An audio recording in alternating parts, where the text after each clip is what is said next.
কুরবানি করার অনেক ফজিলত কিতাবের মধ্যে এসেছে, হাদিস শরীফের মধ্যেও এই সম্পর্কে এসেছে। আসুন আমরা কয়েকটি হাদিস শরীফ কুরবানির ফজিলত সম্পর্কে শ্রবণ করি। 1 নাম্বার বলা হচ্ছে, কুরবানির দাতার কুরবানি পশুর প্রত্যেকটি লোমের পরিবর্তে তার একটি করে নেকি অর্জিত হয়। 2 নাম্বার, যদি কেউ আল্লাহ তাআলার সন্তুষ্টির অর্জনের নিয়তে কুরবানি করে তবে সে কুরবানি জাহান্নামের আগুন থেকে তাকে হেফাজত করবে।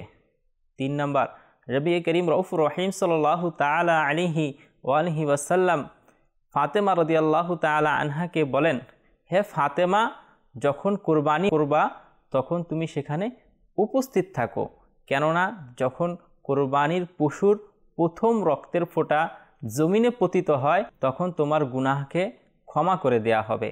এবং 4 নম্বরে বলা হচ্ছে, নবী করিম রউফুর রহিম সাল্লাল্লাহু তাআলা আলাইহি সাল্লাম ইরশাদ করছেন, যে ব্যক্তি সামর্থ্য থাকা সত্ত্বেও কোরবানি করে না সে যেন আমাদের ঈদগাহের ময়দানের নিকটে না আসে। প্রিয় ইসলামী ভাইয়েরা, তো আমাদেরও উচিত হচ্ছে যে সামর্থ্য থাকুক বা না থাকুক চেষ্টা করে আমরা যেন কোরবানি আদায় করি। ইনশাআল্লাহ আজ্জা ওয়া জাল এর বরকতে আমাদের উভয় জাহানের কামিয়াবি হাসিল হবে।